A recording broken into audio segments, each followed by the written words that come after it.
Hey, hey, hey. Time for an out-of-this-world story from our space. Every now and again, life breaks us and leaves us raw and shattered on the bedroom floor. When we're crawling through hell, hearing from those who have made it out on the other side can give us the air we need to keep going. Today on our space, maybe one man's trash can be another man's treasure. This is our reconciliation story. It's long, but I hope it helps someone to understand they are not alone. I've been reading this for over a year now. Oddly, it was my wife who suggested it. See, it's always concerned her that I never really spoke in depth about how her affair hurt me and changed me to anyone other than her. She's afraid, I think, that I might harbor some repressed hatred for her. I don't. It's like touching a hot stove. Do it once, and you never purposely do it again. I am that way about my emotions. I am not void of emotions. I just choose to keep some of them safe within myself. Anyway, I recently created a username and began posting because one particular story, for whatever reason, hit me harder than some others I read. I spoke with my wife and showed her something I wrote to this user and asked her if she was okay if I posted our story. She was okay with it and actually encouraged me to include more details than I had intended. Her reasoning was that everyone needed the whole picture to understand why she pursued reconciliation with me so hard, why it worked for us, and to understand why I fought it and how I see our love and our marriage so different now. After the first draft of this, I read it and got a very uneasy feeling about how my wife appears in this story and subsequently in our marriage. While she had no problem with the story, as written, I decided to add this on the front end. My wife has become an amazing wife, mother, and woman. She holds a professional degree in her career and is well thought of and admired in her field. She suffered greatly, too, admittedly due to her own action and to no lesser degree from me during the reconciliation. She has truly been forged in fire and came out as steel. Her betrayal was devastating, but I think in my case it was the circumstances surrounding the affair that ultimately allowed me to forgive her. Not excuse her. Forgive her. I lost a part of the good in me by going through this pain. In contrast, she came out of it a better person. At times, I resent that. But then I see the positive she has brought to my life over the 23 years since this happened, and it's okay. I'm writing this in chronological order. Obviously, I was not aware of some of the events until later. The details come from writings that my wife did for therapeutic reasons, something she also incorporated into our reconciliation process. We still have the notebooks. We plan on burning them on her 50th wedding anniversary. Background. We married when we were both 20. After about a year, I decided to go back to school part-time to finish my degree. Eventually, we had a child and I felt the pressure to finish my degree. My son had just turned 2 when I started my last year of college. 2 semesters was all I needed. In September of 1993, my schedule was the following. Part-time job from 3 a.m. to 7 a.m., store soccer. Full-time job, police department administrative job, 8 a.m. to 5 p.m. School Tuesday nights from 5:30 p.m. to 10 p.m. And school Saturday from 8 a.m. to 2 p.m. My wife was a nurse's aide at a local hospital working from 8 a.m. to 3 p.m. My mother kept our son. School and both of our jobs, as well as my parents, were all close. No more than a 10-minute drive from one to the other. We had as good a setup as possible for what I was trying to accomplish. D-Day. The weekend before D-Day, we had fought constantly. It was spring of '94, and finals week for me. If I finished my papers and passed my finals by the following Sunday, we would be celebrating my completing my bachelor's in science and finally ending this 8-month schedule I was working. But she was upset because I would not take time off from studying to take her and our son someplace. She had been complaining about my work and school for some time now, and had gotten so bad that we had stopped having sex 2 months prior. On this particular Monday evening, I was fact-checking a research paper I had completed Saturday that was due Tuesday evening, and she was constantly picking an argument. Finally, I told her to shut up and quit acting like a child. She stared at me and boldly announced, "I hate you, and I am in love with someone else." Just like that. I was stunned. We argued for about an hour until she confessed about what had happened earlier in the day, while at lunch at work. It seems for the past 2 months, she had started an emotional affair with the janitor at the hospital. Basically, it started with him complimenting her and always showing up every time she turned around. This graduated to eating lunch together in the cafeteria, and then regular sessions of complaining about me to him. They moved to complaining sessions to the car about 2 weeks prior. She later admitted to twice kissing him during this time. But today, it had turned into a full makeout session culminating in her giving him a handjob to finish while he fingered her and then proclaiming their love for each other. Upon hearing this, I basically broke from this conscious world. I disassociated from all reality, I think. Later I will go into further detail regarding my thought process that night. In the meantime, this is what my wife wrote about that moment. It was strange. When I told him what we had done, I was fully prepared for some type of outburst. He just looked at me with the most horrible pain you can imagine. Then it turned into something I can't describe. It was blank. He turned around and walked to the bedroom and quietly closed the door. I remember getting mad then. The bastard would not even fight for me. I just knew at that moment I had made the right decision and everything was going to work out. I did it. I was breaking free of the man that was ignoring me all these months. I returned to the living room with a suitcase and walked past her and out the front door. I remembered her repeatedly asking where did I think I was going. "Running home to Mommy," was when I remembered. I placed the suitcase in the driveway, went back in, and grabbed her purse and held her out and told her to leave. This shocked her. She refused. I gently threw her over my shoulder, walked out the door, sat her on the hood of the car. Her shock at this allowed me time to get back into the house and lock the door. She tried to get in, but I held the deadbolt and she eventually left to stay at her parents'. She told them we were separating, but not why. That was a long night. I called into both jobs to let them know I had a family emergency come up and would not be in the next day. At some point, I fell asleep. Tuesday, D-Day +1. I woke up at 7 and immediately began to occupy my time by planning on how to minimize contact with my soon-to-be ex. I called my mother to ask her to keep my son.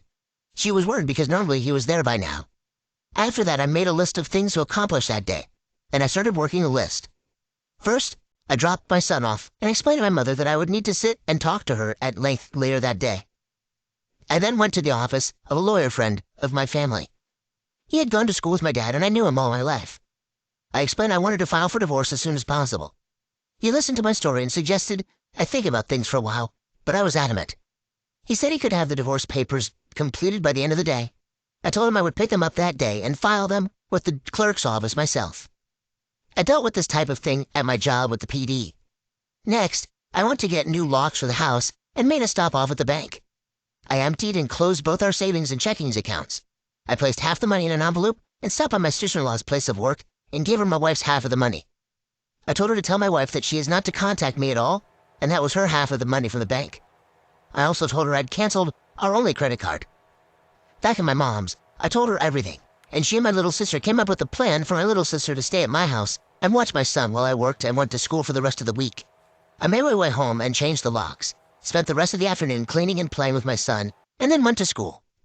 My wife also decided to not go to work that day. She contacted the janitor and told him what had happened.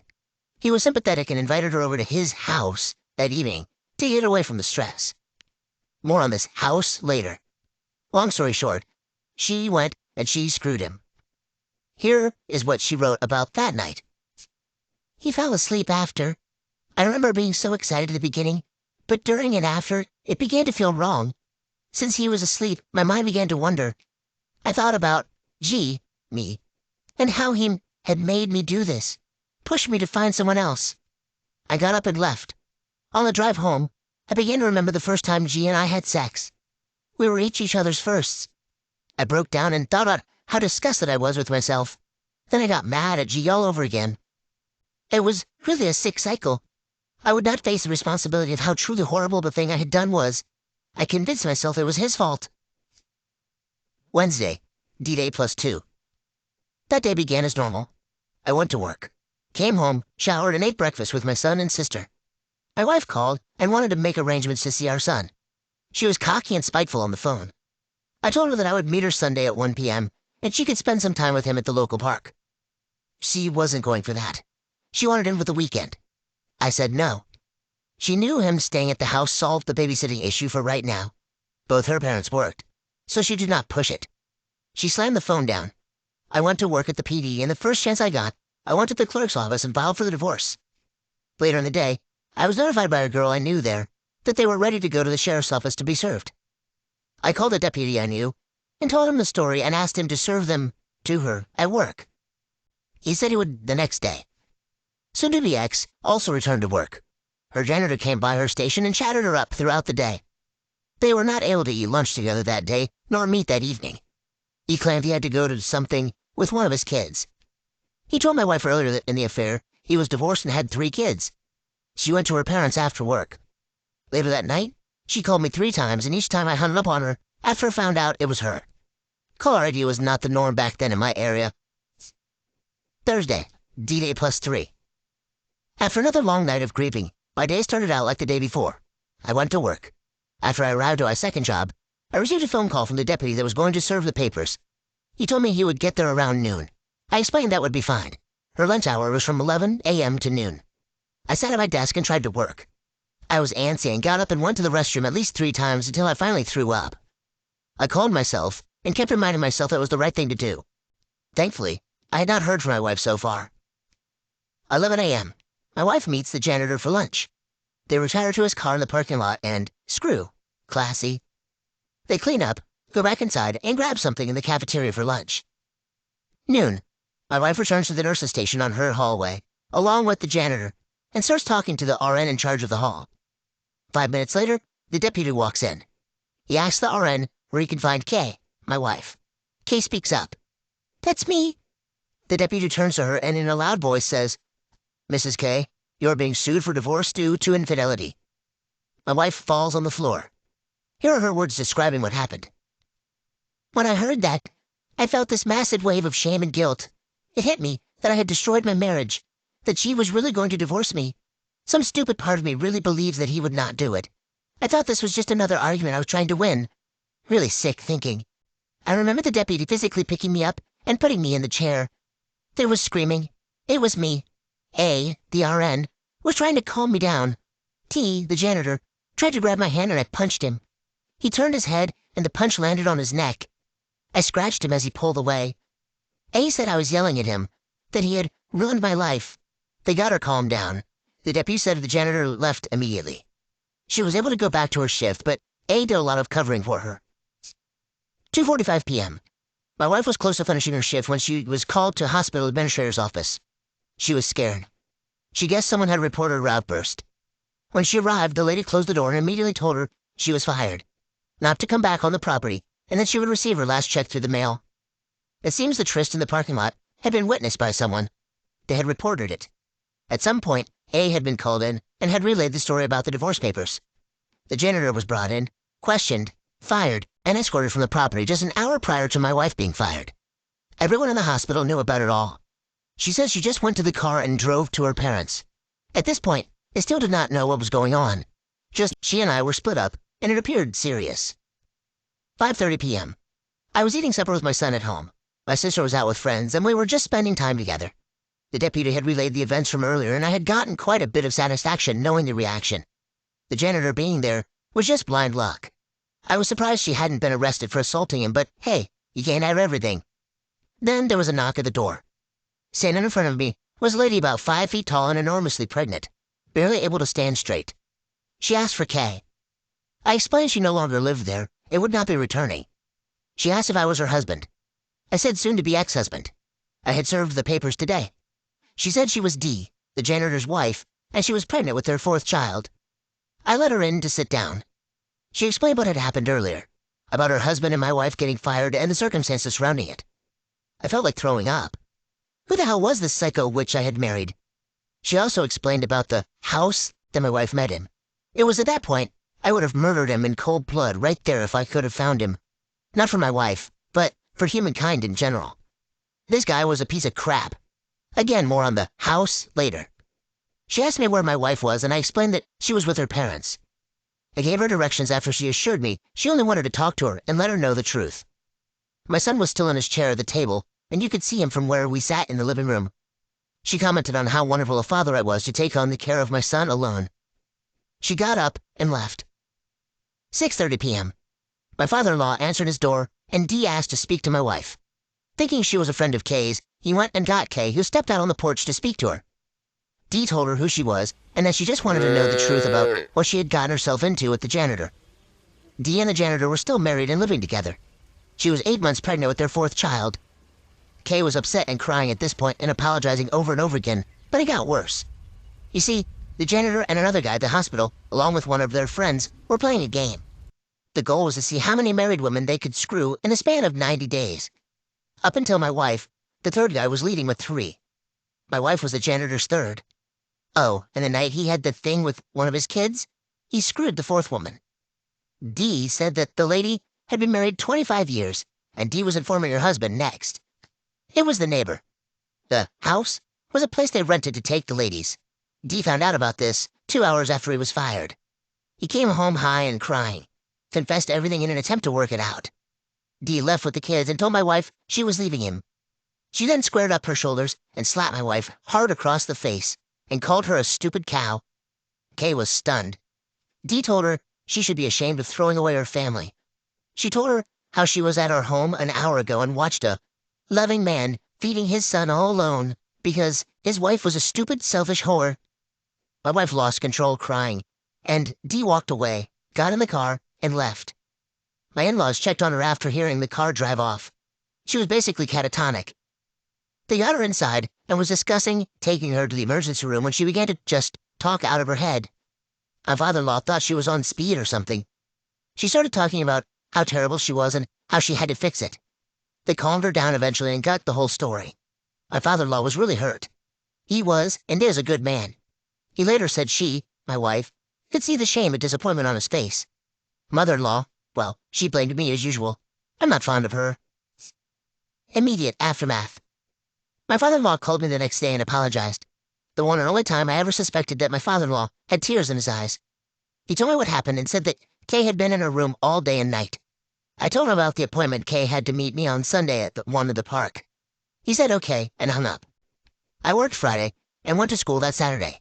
By the end of the day, I had found out I had passed and would receive my degree. Bittersweet, but I made it.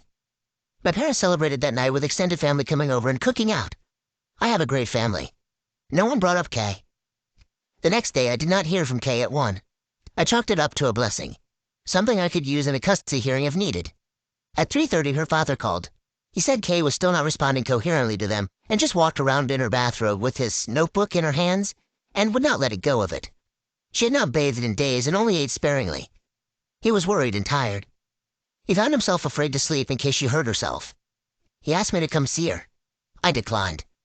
I couldn't feel anything for her. I told him to get her some help, and I would let her see our son when she could get herself together. I really felt nothing for her. That first night, I had gone through my own trial by fire and came out stronger. More on that later. I was not going to care about this person ever again. I did not hear from her or her family for 2 weeks. Reconciliation. 2 weeks had passed since I had last spoken with my father-in-law. During that time, I had quit my part-time job and was actively looking for a new job. I had plans to get my MBA, but wanted to take a year or two to get settled in a new job. My son was asking about his mother. I could only comfort him at that point. The longer she went without reaching out to see him was better for my chances to get a good custody deal. I was at the PD when she called and asked to set up a time to meet up and see our son. I asked her if she had pulled herself together enough to not scare him, and she replied yes. I told her I would meet her at 9 a.m. at the park on Saturday, and to bring her dad. I did not want to meet her alone. My mother went with me. When I saw her, I knew I had made the right decision to limit her contact to only 2 hours. She was a mess. She had lost a lot of weight. She was not wearing makeup. She smelled like ivory soap. No perfume or deodorant or any of those feminine smells I always associated with her. I found out later her mother had bathed her and dressed her. Kay was not able to function completely yet. Park meetings lasted about 3 weeks, and I extended them to 4 hours, and Sunday too. She looked better each week, but I was still concerned about her mental health, and I would not let him stay with her overnight or see him alone. Eventually, my mother-in-law tired of that and hired an attorney to sue for custody. Now Kay had not signed the divorce papers yet. I was okay with that. In 6 months, I could petition the court for a divorce anyway. But the custody suit pissed me off because she was suing for full custody. I had already told her father I was willing to eventually work up to 50-50 custody, but her mother blew that out of the water. I responded with a request for full custody on the grounds of mental defect. Really, I was ready to rumble. I was pissed and needed an outlet. This was it. On the day of the custody hearing, my lawyer said her attorney had come to him with a request Kay wanted to speak to me in private. I said no. He said it might be an offer. I relinquished, but wanted it in the hallway outside the courtroom in full view of both attorneys, but where they could not hear what was being said. They agreed. She started out with small talk, asked how me and our son was doing. I said great and getting better every day. She asked about my school. I told her I passed and graduation was next week. She was happy about that. She looked down and asked if she could come and see me walk. I said my graduation was for my family and friends and she was neither, so no. I really hurt her with that. We had worked hard together for the majority of our time together to accomplish that, and me saying no showed that she could not share it with me. She said please, and I told her again no. I said, it's special to me. It didn't matter enough to you when you let someone use you like trash. I was really becoming a huge a-hole, and I wanted to hurt her. She teared up, turned around, and walked back to her attorney. The hearing started. I got up and testified. Nothing unusual. Mother-in-law got up and put all the blame on me. Said I was seeing someone and it drove my wife crazy. No proof of that, but she was never one to care about truth. She also claimed I had assaulted my wife by grabbing her and throwing her on the hood of the car the night she left. Then it was my wife's turn. Kay began answering questions from her lawyer, but stopped after about the third one. She asked the judge if she could say something. He told her she might want to confer with her attorney first, but she declined. He said, go ahead. Here's my wife's words from her notebook. I remember how sad I was after the hearing started. I listened to G give his side of the story and how he had taken care of Jay, our son, all these weeks. I needed to make this right. I sat there listening to my mama, and I knew she was lying to protect me, but it was just another lie on top of a lie. I had enough. I had to fix this. Kay then stated that she wanted to apologize to my parents, who were in the room. She also apologized to her own parents. She looked at me and said she knew that right now I hated her more than anyone in the world. She said everything that happened was her fault, and at this point, she just wanted to salvage anything she could of what we had together. If it was only to get me to be able to look at her without disgust. She then told the judge she wanted to withdraw her claim and would adhere to any custody arrangement I saw fit to give her. I conferred with my attorney, and we offered supervised 1-hour visits for 6 weeks, with him staying with her every other weekend. After that, if there were no problems, we adjourned. Looking back, I think that is when I saw a small ray of possibility we could be nicer to each other. Not reconcile, but at least cordial. The schedule worked fine. After the 3rd week, we were spending that visitation time with just her, me, and our son. It usually extended to 3 or 4 hours. I was not friendly, but I really enjoyed watching my son play with his mom. It helped them both. The only negative incident happened during the 5th visit. She came up behind me and hugged my right arm. I was watching our son play. I freaked out. I yelled at her to never touch me ever again. She hugged our son and left quickly. The next week, we just acted as though nothing happened and she kept her distance. Another month passed, and we were talking more about day-to-day issues. I had a new job that was paying more, and she had begun nursing school. She'd begun to tell me that the janitor was calling her and would not leave her alone. She claimed she wanted to be honest with me in case I heard. She had told him to leave her alone, but he still showed up at her parents' house one night. Father-in-law threatened to kill him if he didn't leave her alone. I told her I did not care who she slept with anymore. She said she was not sleeping with anyone, and never would until she knew that we could never put our family back together. I told her it was never going to happen. 6 months after our separation, I brought up the fact that she needed to sign the divorce papers. She said no. I reminded her I did not need her to sign them, but it would be easier if she would. She asked if she could come by the house that night so we could talk, and if I still wanted a divorce, she would sign them that night. I agreed. She showed up with these notebooks. The little black composition notebooks that look like a bound book. She told me she started writing down the things the day after she got the divorce papers. She does not know why, but it seemed to help. She said she wrote everything she could remember about what had happened, in as much detail as she could. She wanted me to read it, but warned me it would hurt bad. She wrote about what she said and did with the janitor. I really did not want to read it. She said she knew she was taking a risk, but she had to do something to make me understand why she was trying to save our marriage. So I read it. She was right. It was hard. The sex part was not really detailed. It was described in general terms, but what she said about me and our marriage to him. Damn, that cut deep. The book I read that night also chronicled her mental breakdown. The writing was jumbled and unorganized, but every day it got better and better. She eventually began to dissect what she had did and said it was her therapy. One funny passage was when she described this insane conclusion that she came to and was convinced it would set all things right. You see, she remembered she never had an orgasm with the guy. Never. If she did not come, then that meant she did not enjoy it. Therefore, she did nothing wrong, and I would have to take her back. She believed that until she explained it to her dad, much to his discomfort, and he told her it did not work that way. Reading the book did not change my mind, but it scared me. I was still concerned about her mental state. Until I read what and how she wrote during those 2 weeks, I did not realize how fragile her mind had gotten. I agreed to give it some more time. This gave her the courage to start pushing me to write her. Sit down, write a letter or something about what had happened. She would then get a better sense of how to help me. I thought about this, and I knew I was still messed up pretty bad, and that maybe at least it would help me move on and still have some type of healthy relationship down the road. Her writing therapy, as I called it, evolved into this. We would meet 2 nights a week. Our first assignment would be to write down where we saw the state of our marriage prior to D-Day. At the meeting, we would exchange letters and make notes. We would then put our questions in writing and ask them to the other person. We would talk until each question was fully answered and go to the next one. If we did not finish, then we would extend those questions to the next meeting. The rules were simple.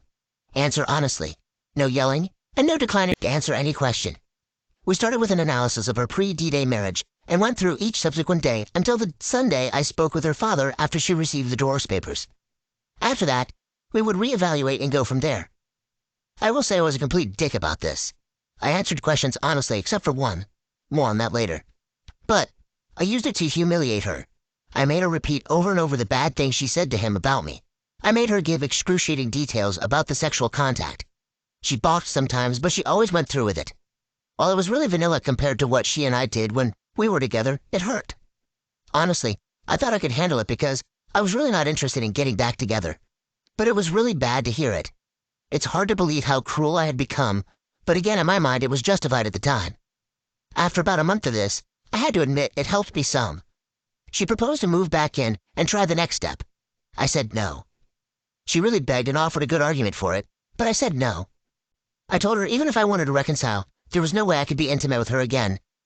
She was okay with that, and I said I could go outside the marriage while she stayed faithful. That's not me, so no. After another month, I relented, but laid down some rules. The rules were non-negotiable and set in stone. First, she had to sleep in the spare room. Second, absolutely no physical contact at all. Third, she kept her money in her checking account, but I handled her banking and gave her checks to pay her bills, including rent for the room and expenses and money to spend. This was due to the fact that she had given the janitor $300 out of our savings account a week before D-Day. Plus, I thought she would say no and not move in. Fourth, her mother was not to come into my home until we decided to reconcile. I was still pissed at her. Still am a little. Fifth, all prior custody agreements were to automatically kick in if we did not reconcile. Sixth, if I found someone else, she had 1 week to move out. She agreed and moved in. It was harder than I thought. I no longer had that cooling down period between the times I saw her. She was there all the time. I started small fights all the time. Said hateful things to her.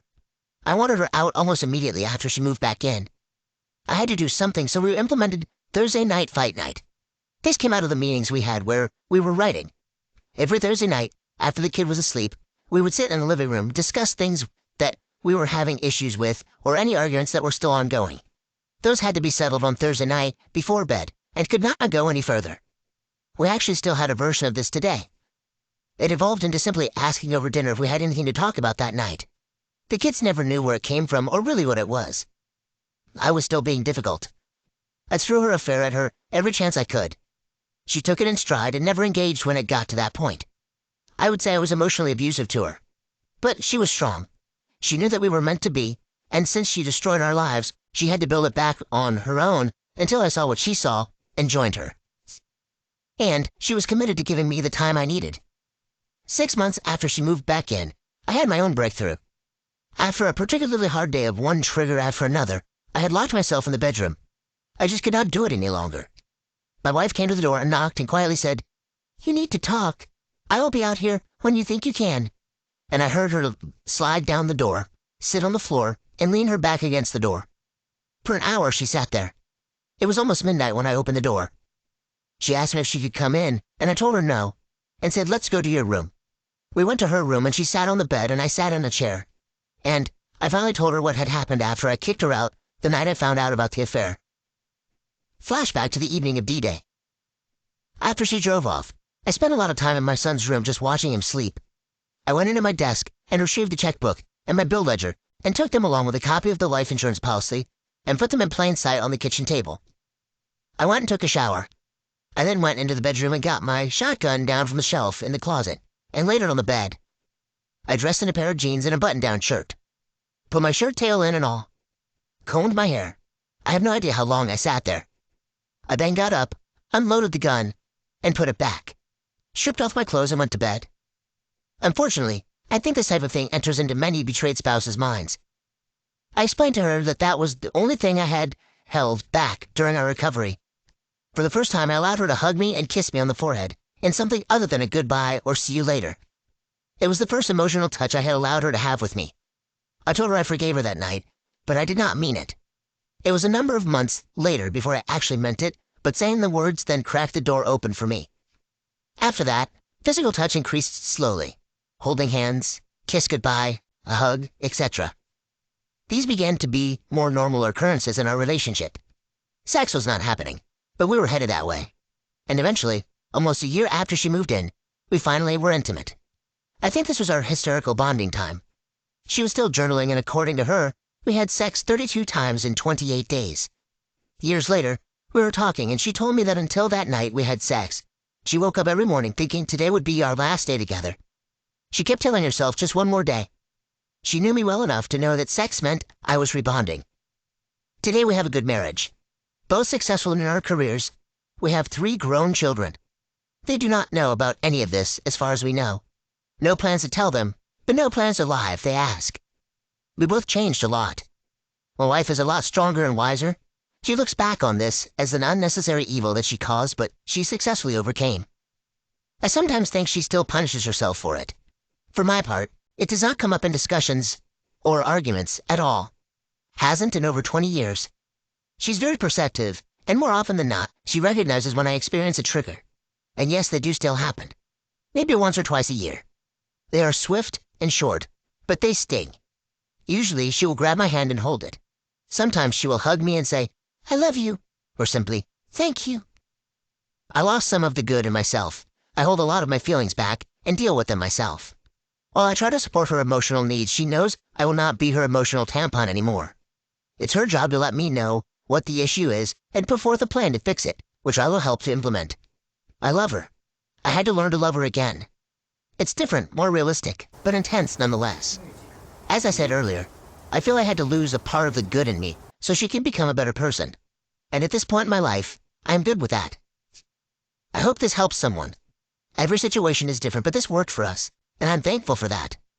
I'm not preaching reconciliation. I'm preaching self. Handle yourself. Fix what you have control of, not what you can't. Do what benefits you in your situation. Be selfish to a point. Then see about becoming a we again in a marriage or relationship later. Google the Serenity Prayer. No truer words have ever been written, in my opinion. And remember, the sub is surviving infidelity. You're reading about the worst days of our lives in marriage. There are many greater, happier memories we have created that far outweigh this tragedy. I wish you all the best in this journey. You do win on the other side of the pain if you put forth the effort for yourself. Thanks so much for being an open and honest with us, OP. It's not often we hear of stories like this where people are open to bearing it all, embracing the very worst of themselves, and willing to crawl through the flames to get out on the other side a completely different person. You and your wife went through the inferno. It felt nice to read her perspective through it all, as we rarely hear from the cheater in these cases.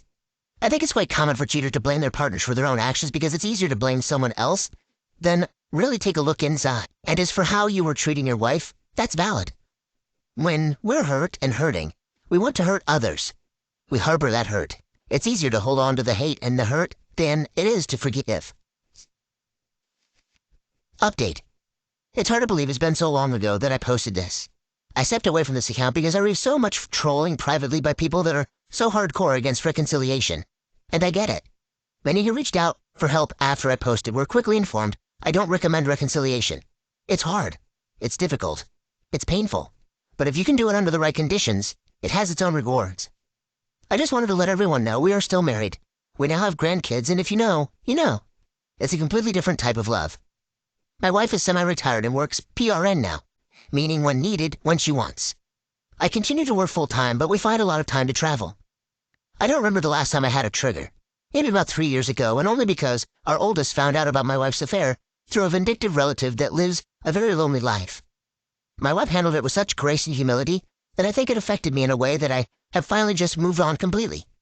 She apologized for the pain she caused me, and we both explained that it was in the past and any issue he has with it, we would help him, but cautioned him that ultimately it was between us and fell under things that were our business. It has not appeared to have had any effect on their relationship, though she was extremely embarrassed. That's about it. We wish all of you going through this pain the best. Now let's check in with the comments. First one says, and none of this would have happened if he didn't act like a man at the beginning and didn't throw her out like a piece of trash. A cheater needs to be hit by reality like a truck. Otherwise, he or she stays forever in his or her delusional wonderland where nothing is their fault.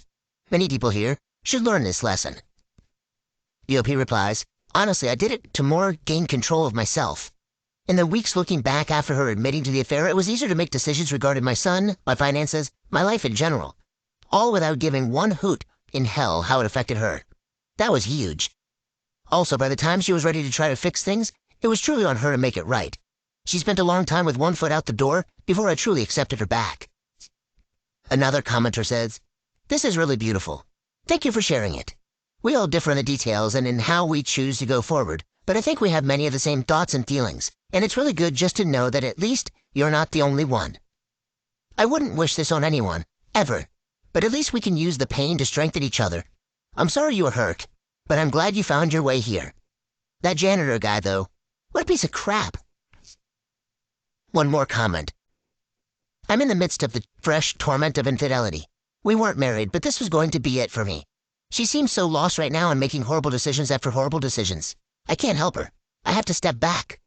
What you wrote gave me such a great piece about doing what I have to do. That and many tears. Thank you for sharing your story of redemption. I'm so happy for your happy ending. Peace be to you and the love of your life. 6 years update. Sad news for me and my family. 3 weeks ago, my former wayward wife passed away.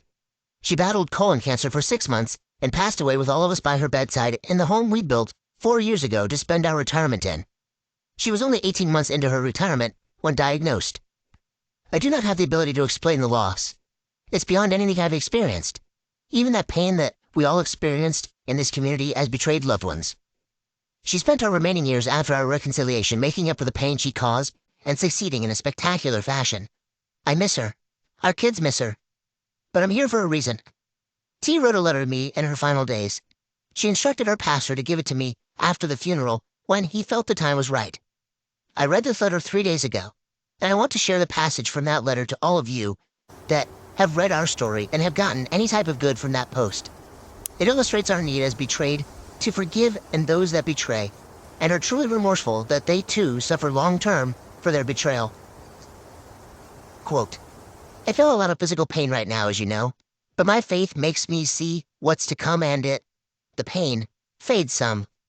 Pain has a way of making one turn inward, and I have been looking inward a lot in these past weeks. Sometimes I think I deserve the pain because of what I did to you, did to us, so many years ago. But then you pick me up and place me in my chair and help me eat. You bathe me, hold my hand, play your guitar while I lose myself and my memories. I realize this pain is a gift. It's allowing me to experience the essence of love at its purest form. Your true forgiveness for what I did. Because only true love and forgiveness is reflected in your actions, as you take care of me. I love you so much. End quote. There was a lot more, but I wanted to share this with the community, and thank you for being in our lives, however tangential. And I love you too, T. One quick commenter sums it up, I think. I'm sorry for your loss. We're so sorry to hear for your loss, OP. Thank you for taking us on this journey with the two of you, and for giving those who are going through the same hell a little glimpse of hope. You are a great man, and we hope that people can find the solace in your words and bravery. We will keep you and your family in our thoughts, wishing you peace and comfort. Send OP your love and light in the comments below. And thank you for joining us today on Our Space. Be sure to like and subscribe and hit that notification bell so you don't miss out on our next video. Until next time.